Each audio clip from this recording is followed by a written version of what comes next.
You have grandchildren and you're seeing them and you're seeing a world where, always, I'm sure, generation to generation, parents have said, oh my gosh, I don't like what's happening right now.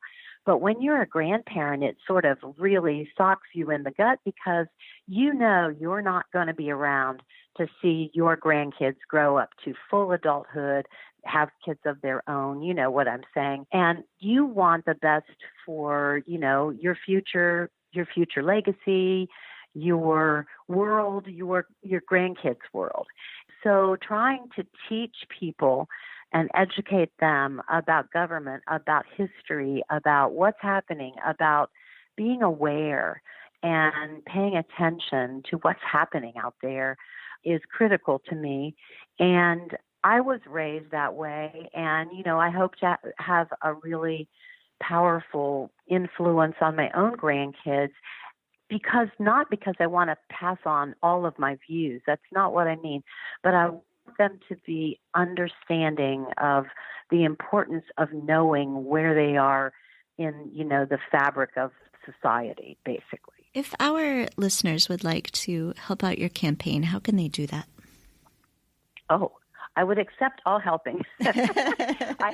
I have a web page, which is www.anne, and it's ANNE, can74.com. They can reach me that way.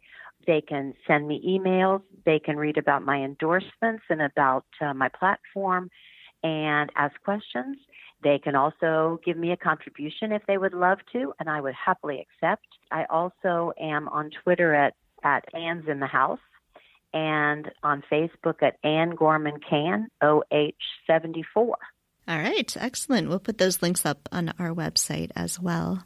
Thank you so much. Thank you so much for talking with me. I am so excited about the Ohio House races that are going on this year. Clearly, Ohio needs some improvement in the House of Representatives. For sure. And sure. There are so many incredible people, and especially so many incredible women running this year. Yeah, the ones that I've met are doing a fabulous job, and we're all working really, really hard. That's great. Well, thank you so much, and we'll be watching your race in November. Thank you so much, Kelly. I appreciate it. I'm here in this segment with Susan Lopez, who is running for County Commissioner of Greene County, Ohio. Hi, Susan. Hi, how are you? I'm great. Thanks so much for joining me. Sure. Thank you for inviting me. Could we start by talking a little bit about your background and why you decided to run for County Commissioner? My background, I have worked for the county for about 9 years. And I have a bachelor's in social sciences. I'm currently a director of a nonprofit in the county, and I'm active on county organizations and committees and that sort of thing. I was named actually this year one of the top 25 women to watch in the Miami Valley, so I'm really excited about that.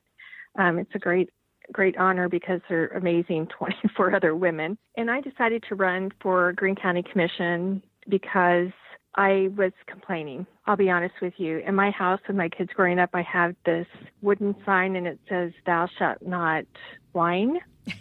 And there's two sides to that because it worked when the kids were younger, but as they got older, they would point out the sign to me, right? And I would have to be held accountable. So I was complaining a lot about little things in the county, and I thought, well, if and I would have told the kids this, if you have any way to change that and you're complaining, then you need to step forward and do something about it. And I thought, okay, so I have got to step forward and run for this office. And that's what spearheaded me into it, partly.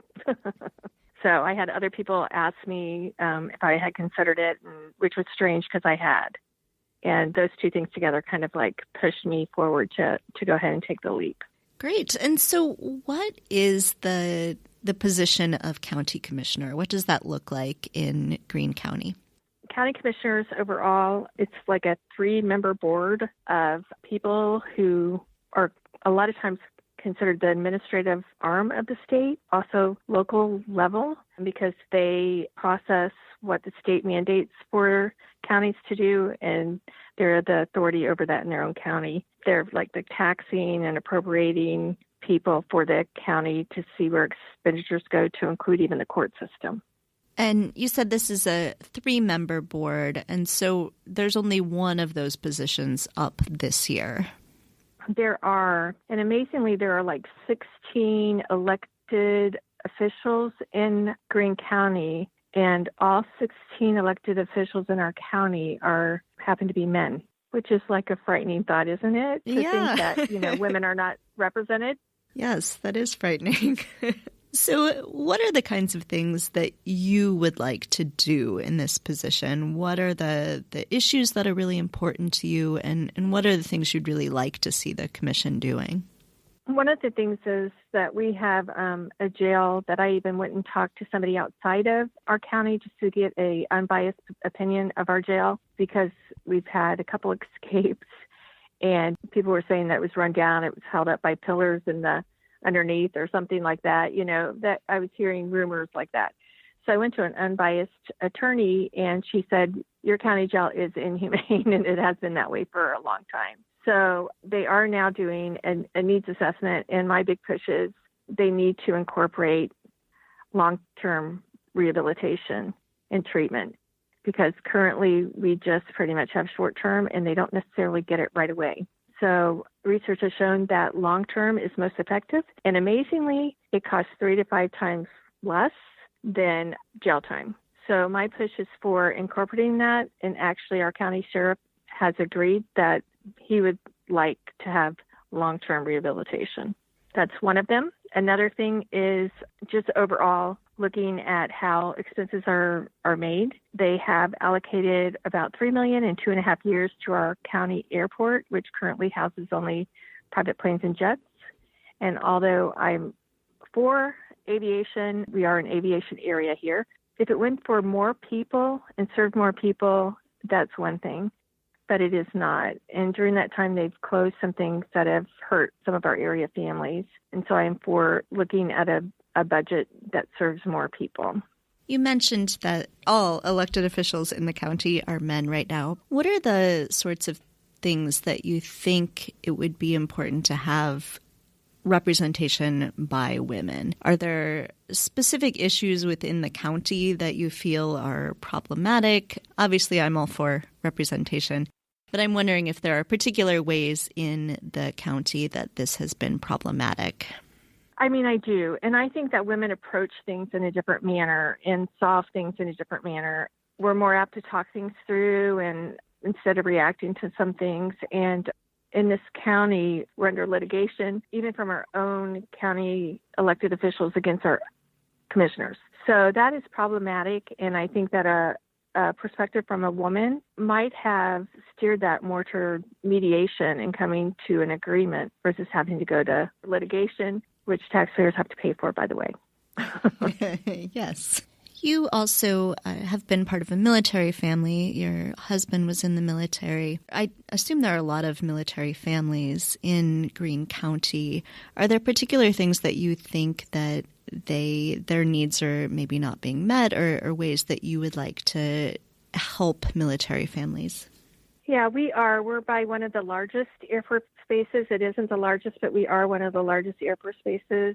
That's how I got into a military family, because I married a man that was military, and I'm from this area. But yes, I think a lot of times when you are from this area for a long period of time, which, a lot of our residents are and stuff, and of course, the people in elected officials and in the government, most of them are here, for a lengthy amount of time. But we have to realize that these people are coming from other areas, and sometimes they have great ideas because they've been so many different places. I believe I offer that too, because with my husband, and us moving so much with the military, I have been in a variety of places and seen things done a little bit differently.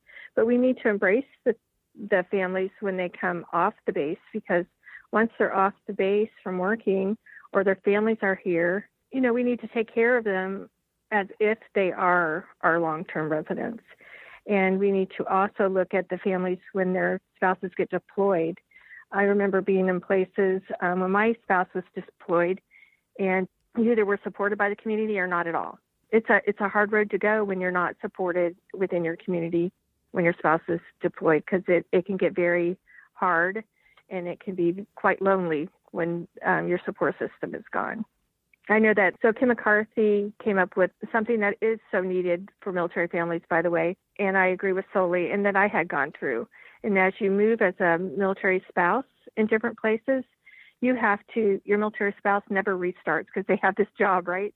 But as a military spouse, every time you move, you have to reinvent yourself in the workforce and that sort of thing. And I remember being bumped out of job opportunities because of priorities of a military member came before a priority of a former military member, I should say, came before a spouse of the military. So you're constantly starting your career almost again and again and again every time you move.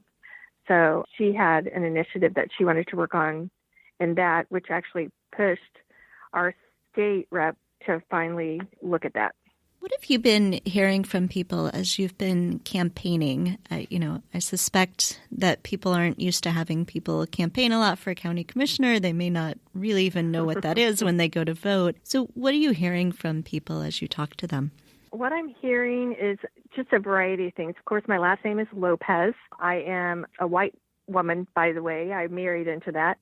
So I'm hearing some things about that I didn't hear. And I've been married for close to 35 years.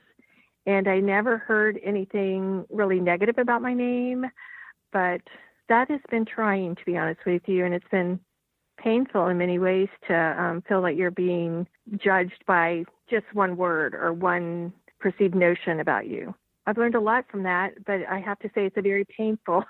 It's very painful. And I don't know if anybody could ever understand it unless you've experienced it, but it's a down deep, really painful feeling to be judged by and somebody absolutely not know you at all by one word or notion. So I have felt that. That's been hard. I've also seen people step forward from all parties that will step up and say, listen, I know you well enough that I don't care what party I am, and I think you're the best person, and I'm going to vote for you.